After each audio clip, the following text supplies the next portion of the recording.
concernant la manière dont ils nous jugent et nous châtient et exposent nos essences corrompues.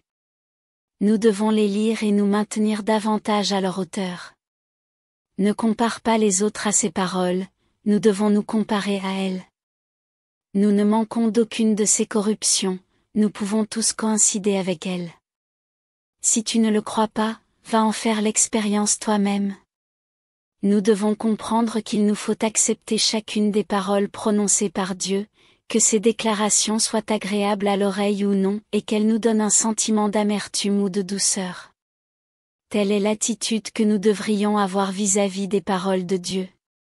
Quel genre d'attitude est-ce? Est-ce une attitude de piété, de patience ou une attitude qui embrasse la souffrance? Je vous dis qu'il ne s'agit d'aucune d'entre elles. Dans notre foi, nous devons maintenir fermement que les paroles de Dieu sont la vérité. Comme ces paroles sont bel et bien la vérité, nous devrions les accepter rationnellement. Que nous puissions ou non le reconnaître ou l'admettre, notre première attitude vis-à-vis des paroles de Dieu devrait être de les accepter de manière absolue. La parole de Dieu est la vérité et résout tous nos problèmes. Si vous avez beaucoup de questions difficiles qui nécessitent des réponses, nous vous invitons à rejoindre la communauté WhatsApp et à étudier la parole du Seigneur avec nous. Il suffit de cliquer sur le lien WhatsApp dans le profil de la chaîne pour s'inscrire gratuitement. Aimer Dieu exige la recherche de la volonté de Dieu en toutes choses, et que tu sondes profondément à l'intérieur quand quelque chose t'arrive, essayant de saisir la volonté de Dieu et essayant de voir quelle est la volonté de Dieu en la matière, ce qu'il souhaite que tu atteignes, et comment tu devrais être soucieux de sa volonté. Par exemple, quelque chose arrive et t'oblige à supporter des épreuves. À ce moment-là, tu devrais comprendre ce qu'est la volonté de Dieu et comment être soucieux de sa volonté. Tu ne dois pas te satisfaire, en premier lieu, mets-toi de côté. Rien n'est plus abject que la chair. Tu dois chercher à satisfaire Dieu et tu dois accomplir ton devoir. Avec de telles pensées, Dieu t'apportera une illumination particulière dans cette affaire et ton cœur sera aussi réconforté. Que ce soit une grande ou une petite chose, quand quelque chose t'arrive, tout d'abord, tu dois te mettre de côté et considérer la chair comme la plus vile de toutes choses. Plus tu satisfais la chair, plus elle s'accorde de liberté. Si tu la satisfais cette fois-ci, la prochaine fois, elle te demandera davantage. Comme ça continue, les gens en viendront à aimer la chair encore plus. La chair a toujours des désirs extravagants, elle demande toujours à être satisfaite et que tu lui fasses plaisir à l'intérieur, que ce soit par la nourriture que tu manges, par ce que tu portes, quand tu t'emportes ou cèdes à tes propres faiblesses et à ta propre paresse. Plus tu satisfais la chair, plus ses désirs augmentent et plus elle devient débauchée, jusqu'au point où la chair entretient des notions encore plus profondes et désobéit à Dieu, s'exalte et commence à douter de l'œuvre de Dieu. Ainsi, tu dois te rebeller contre la chair et ne pas lui céder. Mon mari, ma femme, mes enfants, mes avantages, mon mariage, ma famille, rien de tout cela ne compte. Dans mon cœur, il n'y a que Dieu, et je dois faire de mon mieux pour satisfaire Dieu et non satisfaire la chair. Tu dois avoir cette résolution. Si tu as toujours cette détermination, alors, quand tu mets la vérité en pratique et te mets de côté, tu seras en mesure de le faire avec un peu d'effort seulement. Que tu puisses gagner la vie devant Dieu, ce que sera ta fin ultime dépend de la façon dont tu accomplis ta rébellion contre la chair. Dieu t'a sauvé, t'a choisi et prédestiné, mais, si aujourd'hui tu n'es pas disposé à le satisfaire, si tu n'es pas disposé à mettre la vérité en pratique, si tu n'es pas disposé à te rebeller contre ta propre chair avec un cœur qui aime vraiment Dieu, à la fin tu te ruineras toi-même et tu endureras une douleur extrême. Si tu cèdes toujours à la chair, Satan t'engloutira progressivement et te laissera sans vie ou sans contact avec l'esprit, jusqu'au jour où tu seras dans l'obscurité complète à l'intérieur. Quand tu vivras dans l'obscurité, tu auras été fait prisonnier par Satan, tu n'auras plus Dieu dans ton cœur, à ce moment-là, tu nieras l'existence de Dieu et tu le quitteras. Ainsi, si les gens veulent aimer Dieu, ils doivent payer le prix de la douleur et endurer la difficulté. Il n'y a pas besoin de ferveur externe et de difficulté, de lire plus, de s'affairer plus, à la place, ils devraient mettre de côté les choses qui sont en eux, les pensées extravagantes, les intérêts personnels et leurs propres considérations, notions et motivations. Telle est la volonté de Dieu. La parole de Dieu est la vérité et résout tous nos problèmes. Si vous avez beaucoup de questions difficiles qui nécessitent des réponses, nous vous invitons à rejoindre la communauté WhatsApp et à étudier la parole du Seigneur avec nous. Il suffit de cliquer sur le lien WhatsApp dans le profil de la chaîne pour s'inscrire gratuitement. Dieu demande aux gens de mettre la vérité en pratique principalement pour qu'ils traitent les choses à l'intérieur d'eux, avec leurs pensées et leurs notions qui ne sont pas selon le cœur de Dieu. Le Saint-Esprit touche les gens dans leur cœur, les éclaire et les illumine. Il y a donc une lutte derrière tout ce qui arrive. Chaque fois que les gens mettent la vérité en pratique ou mettent l'amour de Dieu en pratique, il y a une grande lutte, et bien que tout puisse sembler calme dans leur chair, en fait, une lutte à la vie et à la mort est livrée dans les profondeurs de leur cœur. Seulement après cette lutte intense, après une profonde réflexion, la victoire ou la défaite est déclarée. On ne sait pas s'il faut rire ou pleurer. Parce que plusieurs intentions chez les gens sont fausses, ou bien parce qu'une grande partie de l'œuvre de Dieu est en désaccord avec leur conception, quand les gens mettent la vérité en pratique, une grande lutte est livrée dans les coulisses. Après avoir mis cette vérité en pratique, dans les coulisses, les gens auront versé des larmes de tristesse en grande abondance avant de finalement se décider à satisfaire Dieu. C'est à cause de cette lutte que les gens endurent la souffrance et l'épurement, cela est la vraie souffrance.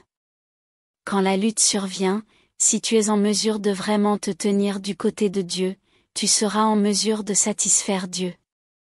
Quand on pratique la vérité, il est inévitable de souffrir intérieurement. Si, quand ils mettent la vérité en pratique, tout en eux était juste, ils n'auraient pas besoin d'être rendus parfaits par Dieu, il n'y aurait pas de bataille et ils ne souffriraient pas. C'est à cause des nombreuses choses à l'intérieur des gens qui ne sont pas aptes à être utilisées par Dieu, et à cause d'une grande partie du tempérament rebelle de la chair que les gens ont besoin d'apprendre plus profondément la leçon qui consiste à se rebeller contre la chair. C'est ce que Dieu appelle la souffrance, qu'il a demandé à l'homme d'endurer avec lui. Dans leur croyance en Dieu, ce que les gens cherchent, c'est obtenir des bénédictions pour l'avenir, c'est le but de leur foi. Tous les gens ont cette intention et cet espoir, mais la corruption dans leur nature doit être résolue à travers des épreuves. Quels que soient les aspects pour lesquels tu n'es pas purifié, ce sont des aspects dans lesquels tu dois être épuré, c'est l'arrangement de Dieu. Dieu crée pour toi un environnement, te forçant à y être épuré de sorte que tu puisses connaître ta propre corruption. À terme, tu atteins un stade auquel tu préférerais mourir et abandonner toutes tes manigances et tous tes désirs et te soumettre à la souveraineté et à l'arrangement de Dieu. Ainsi, si les gens n'ont pas quelques années d'épurement et s'ils n'endurent pas une certaine quantité de souffrance, ils ne seront pas capables de se débarrasser de la servitude de la corruption de la chair dans leurs pensées et dans leur cœur.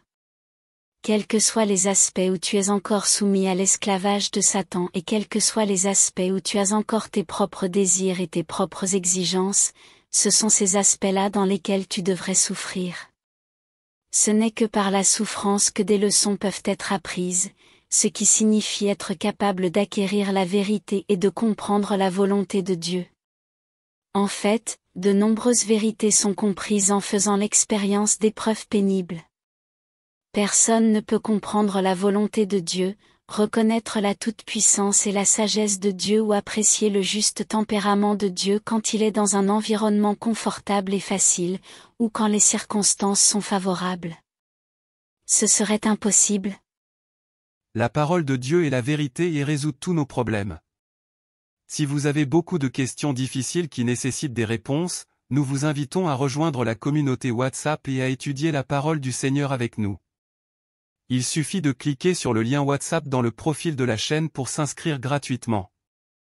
Dieu œuvre en chaque personne et peu importe sa méthode, le genre de personne, d'événements et de choses qu'il utilise pour exécuter du service, ou le genre de ton qu'ont ses paroles, il n'a qu'une seule finalité, te sauver. Et comment te sauve-t-il? Il te change. Alors, comment cela serait-il possible sans que tu souffres un peu? Tu vas devoir souffrir. Cette souffrance peut concerner beaucoup de choses. Parfois, Dieu élève autour de toi un environnement pour te mettre à nu, de sorte que tu puisses arriver à te connaître, ou bien tu peux être directement traité, émondé et exposé. Comme un patient sur une table d'opération, ce n'est qu'en endurant une certaine douleur et une certaine souffrance que l'on peut obtenir un bon résultat. Si, chaque fois que tu es émondé et traité et si, chaque fois qu'il élève les gens, les événements et les choses, cela suscite en toi des sentiments et t'encourage, alors, par ce processus tu auras de la stature et entreras dans la réalité de la vérité. Si chaque fois que tu es émondé et traité et chaque fois que Dieu élève un environnement pour te mettre à nu, tu ne ressens de douleur ou d'inconfort d'aucune sorte et ne ressens rien du tout, et si tu ne viens pas devant Dieu pour chercher sa volonté, ne priant pas et ne cherchant pas non plus la vérité, alors, vraiment, tu es très insensible. Dieu n'œuvre pas en toi quand ton esprit ne ressent rien, quand il ne réagit pas. Il dira, cette personne est excessivement insensible et a été corrompue trop profondément. Peu importe que je le discipline ou que je tâche de le maîtriser, je ne peux toujours pas émouvoir son cœur ou éveiller son esprit. Cette personne aura des ennuis, elle n'est pas facile à sauver. Si Dieu arrange certains environnements, certaines personnes, certains événements et certaines choses pour toi, s'il t'émonde et te traite et si tu en tires des leçons, si tu as appris à venir devant Dieu, à chercher la vérité, sans le savoir, es éclairé et illuminé et atteins la vérité. Si tu as fait l'expérience d'un changement dans ces environnements, récolté des récompenses et fait des progrès, si tu commences à comprendre un peu la volonté de Dieu et cesses de te plaindre, alors tout. Cela voudra dire que tu as tenu ferme au milieu des épreuves de ces environnements et résisté au test. De ce fait, tu seras venu à bout de cette épreuve. La parole de Dieu est la vérité et résout tous nos problèmes. Si vous avez beaucoup de questions difficiles qui nécessitent des réponses, nous vous invitons à rejoindre la communauté WhatsApp et à étudier la parole du Seigneur avec nous. Il suffit de cliquer sur le lien WhatsApp dans le profil de la chaîne pour s'inscrire gratuitement. Le sens de la souffrance et quel type de souffrance les croyants doivent supporter. Parole de Dieu concernée. Aujourd'hui, la plupart des gens n'ont pas cette connaissance. Ils croient que la souffrance est sans valeur, ils sont rejetés par le monde, leur vie familiale est troublée, ils ne sont pas aimés de Dieu et leurs perspectives sont sombres. La souffrance de certaines personnes atteint un degré extrême, et leurs pensées se tournent vers la mort. Ce n'est pas le véritable amour pour Dieu, ces gens sont des lâches, ils ne sont pas persévérants, ils sont faibles et impuissants. Dieu désire ardemment que l'homme l'aime, mais plus l'homme l'aime, plus grande est la souffrance de l'homme, plus l'homme l'aime, plus grandes sont les épreuves de l'homme. Si tu l'aimes, alors tu seras frappé par toutes sortes de souffrances. Et si tu ne l'aimes pas, alors, peut-être que tout ira pour le mieux pour toi et que tout sera paisible autour de toi. Si tu aimes Dieu, tu sentiras que beaucoup de choses autour de toi sont insurmontables, et parce que ta stature est trop petite, tu seras épuré, d'ailleurs, tu seras incapable de satisfaire Dieu et tu auras toujours le sentiment que la volonté de Dieu est trop élevée, qu'elle est inaccessible à l'homme. À cause de tout cela, tu seras épuré, parce qu'il y a beaucoup de faiblesses en toi et beaucoup de choses qui ne peuvent pas satisfaire la volonté de Dieu, tu seras épuré de l'intérieur. Pourtant, vous devez clairement voir que la purification est seulement atteignable par le biais de l'épurement. Ainsi, au cours de ces derniers jours, vous devez rendre témoignage à Dieu. Quelle que soit votre souffrance, vous devrez marcher jusqu'au bout, et même à votre dernier souffle, vous devez toujours être fidèle à Dieu et être à la merci de Dieu. Il n'y a que de cette façon qu'on aime vraiment Dieu et qu'on laisse un témoignage fort et retentissant. Ne te décourage pas, ne sois pas faible, et je rendrai les choses claires pour toi. La route vers le royaume n'est pas si lisse, rien n'est si simple. Tu veux que les bénédictions viennent à toi facilement, n'est-ce pas? Aujourd'hui, tout le monde aura des épreuves amères à affronter. Sans de telles épreuves, le cœur aimant que vous avez pour moi ne deviendra pas plus fort et vous n'aurez pas un amour vrai pour moi. Même si ces épreuves sont constituées simplement de circonstances mineures, tout le monde doit passer à travers, c'est juste que la difficulté des épreuves variera d'une personne à une autre. Les épreuves sont une bénédiction de ma part, et combien d'entre vous viennent souvent devant moi quémander à genoux mes bénédictions? Enfants stupides! Vous pensez toujours que quelques paroles propices comptent comme ma bénédiction, mais vous ne reconnaissez pas que l'amertume est l'une de mes bénédictions. Ceux qui partagent mon amertume partageront certainement ma douceur.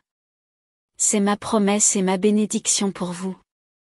La parole de Dieu est la vérité et résout tous nos problèmes. Si vous avez beaucoup de questions difficiles qui nécessitent des réponses, nous vous invitons à rejoindre la communauté WhatsApp et à étudier la parole du Seigneur avec nous. Il suffit de cliquer sur le lien WhatsApp dans le profil de la chaîne pour s'inscrire gratuitement. Quand Dieu œuvre pour épurer l'homme, l'homme souffre. Plus son épurement est grand, plus son amour pour Dieu sera grand et plus la puissance de Dieu sera révélée en lui. Inversement, si l'épurement de l'homme est moindre, son amour pour Dieu grandira moins et la puissance de Dieu sera moins révélée en lui. Plus son épurement, sa douleur et son tourment sont intenses, plus son amour grandira, plus sa foi en Dieu sera authentique, et plus sa connaissance de Dieu sera profonde. Dans tes expériences, tu verras que ceux qui souffrent grandement lorsqu'ils sont épurés, et sont beaucoup traités et disciplinés, ont un amour de Dieu profond et une connaissance de Dieu plus approfondie et pénétrante. Ceux qui n'ont pas fait l'expérience d'avoir été traités n'ont qu'une connaissance superficielle, et peuvent seulement dire « Dieu est si bon, il accorde des grâces aux gens afin qu'ils puissent profiter de lui. » Si les gens ont expérimenté le fait d'être traités et disciplinés, alors ils sont en mesure de parler de la vraie connaissance de Dieu. Donc, plus l'œuvre de Dieu en l'homme est merveilleuse, plus elle a de valeur et plus elle est signifiante.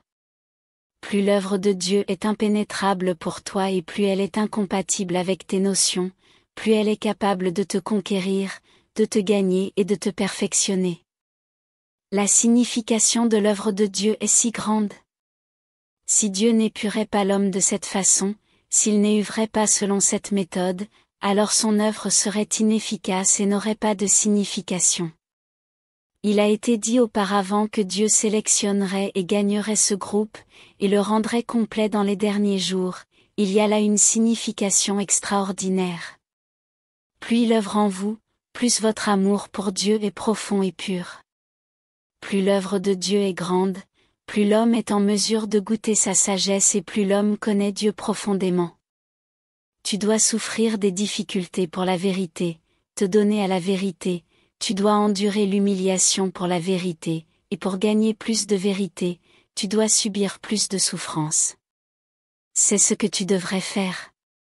Tu ne dois pas rejeter la vérité pour obtenir une vie de famille paisible et tu ne dois pas perdre la dignité et l'intégrité de ta vie pour un plaisir momentané. Tu dois poursuivre tout ce qui est beau et bon et tu dois poursuivre un chemin plus significatif dans la vie. Si tu mènes une vie si vulgaire et ne poursuis pas d'objectif, ne gâches-tu pas ta vie? Que as-tu à gagner d'une vie pareille? Tu devrais abandonner tous les plaisirs de la chair pour une seule vérité et ne pas rejeter toutes les vérités pour un peu de satisfaction. Ce genre de personne n'a ni intégrité ni dignité, il n'y a aucun sens à leur existence. Quand nous recevons le jugement des paroles de Dieu, nous n'avons pas à craindre la souffrance ou la douleur, et nous ne devons surtout pas craindre que les paroles de Dieu ne transpercent notre cœur. Nous devrions lire davantage de ces paroles concernant la manière dont il nous juge et nous châtie et expose nos essences corrompues. Nous devons les lire et nous maintenir davantage à leur hauteur. Ne compare pas les autres à ces paroles, nous devons nous comparer à elles. Nous ne manquons d'aucune de ces corruptions, nous pouvons tous coïncider avec elle. Si tu ne le crois pas, va en faire l'expérience toi-même. Nous devons comprendre qu'il nous faut accepter chacune des paroles prononcées par Dieu, que ces déclarations soient agréables à l'oreille ou non, et qu'elles nous donnent un sentiment d'amertume ou de douceur. Telle est l'attitude que nous devrions avoir vis-à-vis des paroles de Dieu. Quel genre d'attitude est-ce? Est-ce une attitude de piété, de patience ou une attitude qui embrasse la souffrance? Je vous dis qu'il ne s'agit d'aucune d'entre elles. Dans notre foi, nous devons maintenir fermement que les paroles de Dieu sont la vérité. Comme ces paroles sont bel et bien la vérité, nous devrions les accepter rationnellement. Que nous puissions ou non le reconnaître ou l'admettre, notre première attitude vis-à-vis des paroles de Dieu devrait être de les accepter de manière absolue. La parole de Dieu est la vérité et résout tous nos problèmes. Si vous avez beaucoup de questions difficiles qui nécessitent des réponses, nous vous invitons à rejoindre la communauté WhatsApp et à étudier la parole du Seigneur avec nous. Il suffit de cliquer sur le lien WhatsApp dans le profil de la chaîne pour s'inscrire gratuitement. Aimer Dieu exige la recherche de la volonté de Dieu en toutes choses, et que tu sondes profondément à l'intérieur quand quelque chose t'arrive, essayant de saisir la volonté de Dieu et essayant de voir quelle est la volonté de Dieu en la matière, ce qu'il souhaite que tu atteignes, et comment tu devrais être soucieux de sa volonté. Par exemple, quelque chose arrive et t'oblige à supporter des épreuves. À ce moment-là, tu devrais comprendre ce qu'est la volonté de Dieu et comment être soucieux de sa volonté. Tu ne dois pas te satisfaire, en premier lieu, mets-toi de côté. Rien n'est plus abject que la chair. Tu dois chercher à satisfaire Dieu et tu dois accomplir ton devoir. Avec de telles pensées, Dieu t'apportera une illumination particulière dans cette affaire et ton cœur sera aussi réconforté. Que ce soit une grande ou une petite chose, quand quelque chose t'arrive, tout d'abord, tu dois te mettre de côté et considérer la chair comme la plus vile de toutes choses. Plus tu satisfais la chair, plus elle s'accorde de liberté. Si tu la satisfais cette fois-ci, la prochaine fois, elle te demandera davantage. Comme ça continue, les gens en viendront à aimer la chair encore plus. La chair a toujours des désirs extravagants, elle demande toujours à être satisfaite et que tu lui fasses plaisir à l'intérieur, que ce soit par la nourriture que tu manges, par ce que tu portes, quand tu t'emportes ou cèdes à tes propres faiblesses et à ta propre paresse.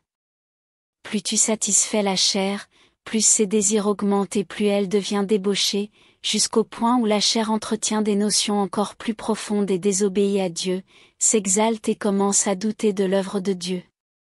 Ainsi, tu dois te rebeller contre la chair et ne pas lui céder. Mon mari, ma femme, mes enfants, mes avantages, mon mariage, ma famille, rien de tout cela ne compte. Dans mon cœur, il n'y a que Dieu, et je dois faire de mon mieux pour satisfaire Dieu et non satisfaire la chair. Tu dois avoir cette résolution. Si tu as toujours cette détermination, alors, quand tu mets la vérité en pratique et te mets de côté, tu seras en mesure de le faire avec un peu d'effort seulement. Que tu puisses gagner la vie devant Dieu, ce que sera ta fin ultime dépend de la façon dont tu accomplis ta rébellion contre la chair. Dieu t'a sauvé, t'a choisi et prédestiné, mais, si aujourd'hui tu n'es pas disposé à le satisfaire, si tu n'es pas disposé à mettre la vérité en pratique, si tu n'es pas disposé à te rebeller contre ta propre chair avec un cœur qui aime vraiment Dieu, à la fin tu te ruineras toi-même et tu endureras une douleur extrême. Si tu cèdes toujours à la chair, Satan t'engloutira progressivement et te laissera sans vie ou sans contact avec l'esprit, jusqu'au jour où tu seras dans l'obscurité complète à l'intérieur. Quand tu vivras dans l'obscurité, tu auras été fait prisonnier par Satan, tu n'auras plus Dieu dans ton cœur, à ce moment-là, tu nieras l'existence de Dieu et tu le quitteras. Ainsi, si les gens veulent aimer Dieu, ils doivent payer le prix de la douleur et endurer la difficulté. Il n'y a pas besoin de ferveur externe et de difficulté, de lire plus, de s'affairer plus, à la place, ils devraient mettre de côté les choses qui sont en eux, les pensées extravagantes, les intérêts personnels et leurs propres considérations, notions et motivations. Telle est la volonté de Dieu. La parole de Dieu est la vérité et résout tous nos problèmes. Si vous avez beaucoup de questions difficiles qui nécessitent des réponses, nous vous invitons à rejoindre la communauté